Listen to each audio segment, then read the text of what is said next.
Hello and welcome to the world wide post. दोस्तों, जैसे कि हम सबको मालूम है कि इजराइल और गाजा के बीच एक बड़ी वॉर शुरू हो चुकी है। तकरीबन 2 दिन के अंदर ही 1100 लोगों की डेथ कंफर्म हो चुकी है, जो अपने आप में एक बड़ा नंबर है। पता नहीं ये जो नंबर है ना और कितना आगे बढ़ने वाला है, आगे कितनी डेथ्स आने वाली है। और इजराइल डिफेंस फोर्स आज के वक्त तकरीबन 7-8 लोकेशंस पर हमास के खिलाफ फाइट कर रही है।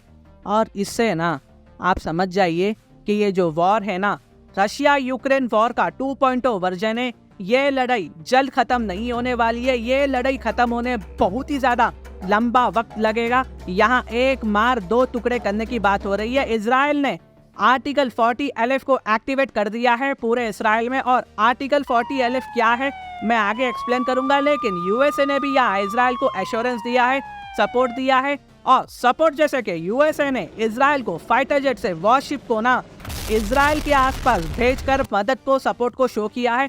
अगर इजराइल पूरी अपनी जी जान लगा लेता है तो हमास का जितना भी बड़ा एरिया है ना, गाजा स्ट्रिप, वो इजराइल में मर्ज हो सकता है। पॉसिबिलिटी है कि ये जो गाजा स्ट्रिप है ना, ये पूरा कंप्लीटली जो मैप है वो खत्म हो जाए। अगर कल को ये हो गया भी ना, मैं हैरान नहीं होऊंगा अनलेस कि अगर गाजा स्ट्रिप को, हमास को secretly Turkey, Iran, Syria, Russia से वेपन की मदद मिली तो तब बात कुछ अलग होगी, यूनिक रहेगी। क्योंकि रशिया ने भी हमास के साथ एक सीक्रेट मीटिंग की थी पास में।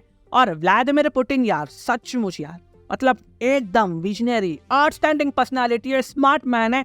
पॉलिटिक्स को अच्छी तरह समझते हैं। पॉलिटिक्स का ना compare to other leaders ABCD बहुत अच्छी तरह से जानते हैं, पहचानते हैं। व्लादिमीर पुतिन ने कहीं ना कहीं हमास के मामले में अपना हाथ डालकर यूनाइटेड स्टेट्स ऑफ अमेरिका से यूक्रेन को जो एड मिलने वाली थी ना, वो इजराइल को डाइवर्ट करा दी। क्योंकि एक टाइम पे ना इजराइल ने यूक्रेन को भी सीक्रेटली हेल्प किया था। इसलिए पॉसिबिलिटीज है कि व्लादिमीर पुतिन ने भी सीक्रेटली हमास को मदद कर दिया है और फ्यूचर में हमास को हेल्प भी पहुंचाएंगे। आगे चलकर ना यहाँ बात जो है और भी ज्यादा बढ़ने वाली है मिडिल ईस्ट में, और हमें रशिया का भी इन्फ्लुएंस मिडिल ईस्ट में देखने को मिल सकता है फ्यूचर में।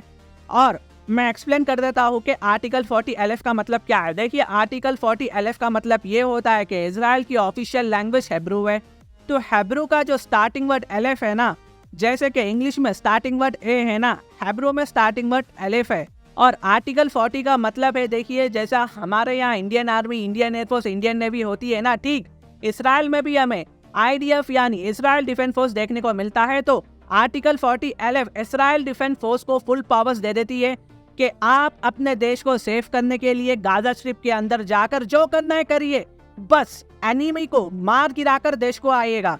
और आर्टिकल 40 LF तब एक्टिवेट किया जाता है जब किसी एक देश के पीस को बहुत ही बड़ा थ्रेट आ जाता है और एक देश उस थ्रेट की वजह से पूरी तरह खत्म हो जाता है, तब इसको एक्टिवेट किया जाता है। तो बेंजामिन नेतन्याहू ने इस लड़ाई को एक वॉर कहा है, तो आर्टिकल 40 LF एक्टिवेट होना ही था। और यूएसए ने अपनी कई सारी मिलिट्री वॉरशिप और एयरक्राफ्ट को इजराइल के करीब भेजा है ताकि इमरजेंसी में इजराइल की मदद कर सके। लेकिन यूएसए इतना हेल्प क्यों कर रहा है इजराइल की? देखिए, मिडिल ईस्ट में अगर यूएसए को लेबनान में, सीरिया में और आसपास के देशों में अपना पावर जमाना है ना, तो इजराइल वो केस में यूएसए का दबदबा मिडिल ईस्ट में मेंटेन कर रखने का काम करता है। कुछ भी हो जाता है मिडिल ईस्ट में तो इजराइल वहां चले जाता है।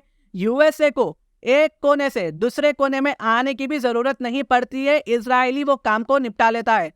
मतलब ये सब देखकर ना कहीं जो मिडिल ईस्ट के जो दूसरे देश है, कहीं ना कहीं इजराइल को मतलब पसंद नहीं करते यार। ये भी एक बड़ा रीजन है। और हमास अटैक करने की एक और वजह यह है IMEC corridor, India middle east Europe economic corridor. USA का मानना यह है कि अगर इजराइल में सब नॉर्मल नहीं होगा तो ये कॉरिडोर सक्सेसफुल नहीं होगा।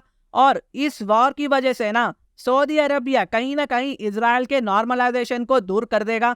तो हमास ने ये मौका देखकर ही करा है। अगर एक बार सऊदी अरबिया के बीच नॉर्मलाइजेशन हो जाती है, पीस डील हो जाती है, देन यूएसए सऊदी अरबिया को फुल सिक्योरिटी प्रोवाइड करेगा और सऊदी पे अटैक यानी कि यूएसए पे अटैक कंसीडर किया जाएगा और यूएसए अटैक करने वाले देश को नहीं छोड़ेगा। और सऊदी अरबिया इस पीस डील के बाद ना फिलिस्तीन में क्या होगा उसे कुछ भी मतलब नहीं रखेगा।